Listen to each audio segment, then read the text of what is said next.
Ja, es gibt eine Menge Leadership-Literatur, Leadership-Bücher.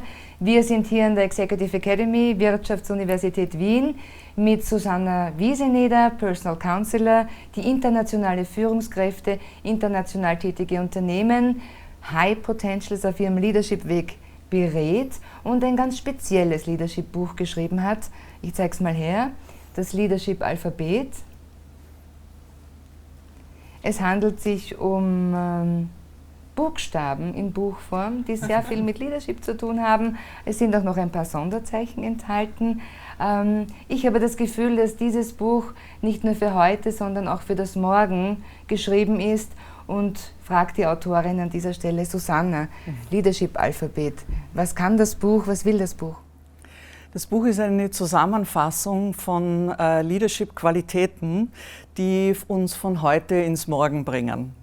Das sind nicht nur jetzt die Buchstaben des klassischen Alphabets, sondern auch noch die Sonderzeichen und auch noch ein Satzzeichen, nämlich am Punkt zu kommen und am Punkt zu sein. Das ist quasi der letzte Punkt.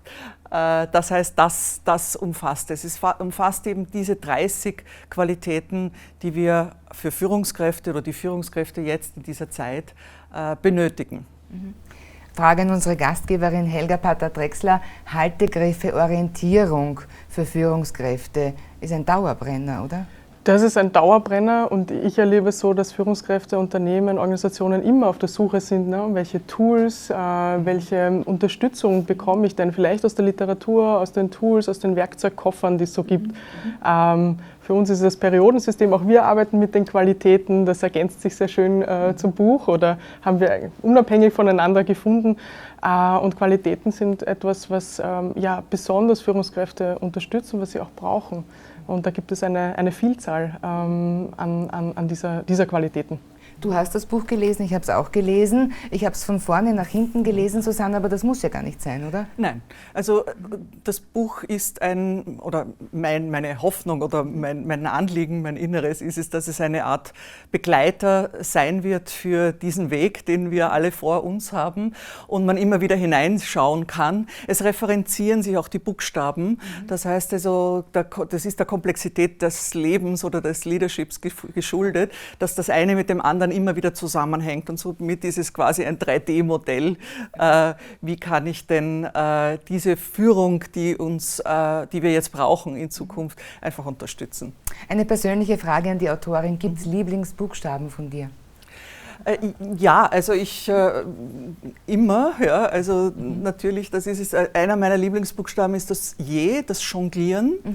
Darum geht es, dass ich mit Zirkusartisten in einem Workshop war und gelernt habe, wie die jonglieren, wie sie mit dem Einrad fahren, wie sie am Trapez gehen und so weiter und so fort. Und diese Essenz daraus zu ziehen, was ist denn wichtig, um in der Mitte zu bleiben, um 10 Bälle in der Luft zu haben, um all diese Dinge zu lernen. Und das sind diese Qualitäten, also quasi diese inneren Zustände, die ich dann brauche. Und das ist also etwas, was für mich sehr freudvoll war, diese Erfahrung zu machen.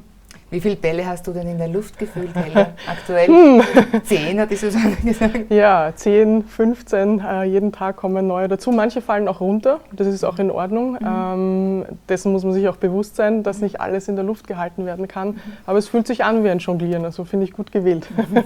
Die Sonderzeichen, stehen die für die Ausnahmesituationen oder haben die eine andere Funktion, Bedeutung? Nein, also für die Ausnahmen nicht. Es ist also die Überreizung, es ist die Öffentlichkeit und es sind die Ängste.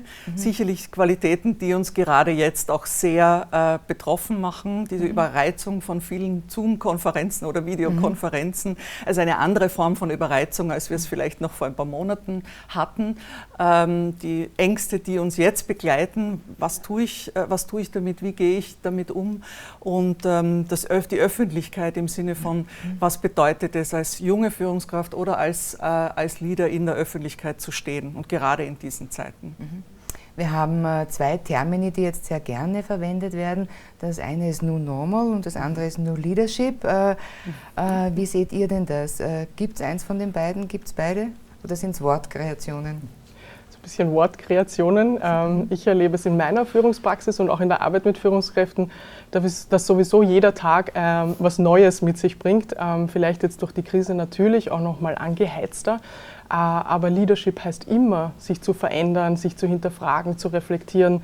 Ja, mit einer Krise sicher nochmal spezieller, aber das würde ich auch außerhalb von Krisenzeiten raten, das zu reflektieren und sich Leadership immer wieder neu zu überlegen. Das New Normal ist, glaube ich, ein Begriff, der zum einen mit einer Sehnsucht und mit einer Angst gefüllt ist, weil wir ja eigentlich nicht wissen, was wirklich auf uns zukommt und was wirklich passieren wird. Und da gebe ich Helga natürlich recht, wir haben schon so oft New Leadership gehört. Ich glaube, seit den 80er Jahren gibt es immer wieder das New Leadership. Leadership ist etwas, was sich permanent verändert. Das sieht man nicht nur jetzt in der Führungstheorie und bei allen Studien, sondern das ist ein immer laufender Prozess. Und natürlich gibt es auch immer wieder Systeme, die passen für eine gewisse Zeit, für eine gewisse Herausforderung. Dann gibt es Systeme, die eben nicht mehr passen. Und so entwickeln sich auch immer wieder neue Formationen und ist das eine Reise, wenn man so will, und nicht nur also ein Projekt, das dann irgendwann mal zu Ende ist. Euch beide nochmal gefragt nach dem ganz konkret Positiven jetzt. Was seht ihr positiv? Für mich das Positive ist derzeit, dass man die Chance hat, Altes, was nicht mehr passt, ob das jetzt Prinzipien, Projekte, Prozesse, auch Verhaltensweisen verändern kann bzw. über Bord werfen kann. Ja, und ich würde sagen, dass natürlich auch bejahend, aber auch sagen, dass wir stärker zusammenwachsen können, obwohl wir uns gerade distanzieren voneinander. Aber gerade das schlägt vielleicht eine neue Brücke, ein neues Wir-Gefühl, was wir in Teams auch gut nützen können. Das wünschen wir auch. Das wünschen wir uns. Absolut.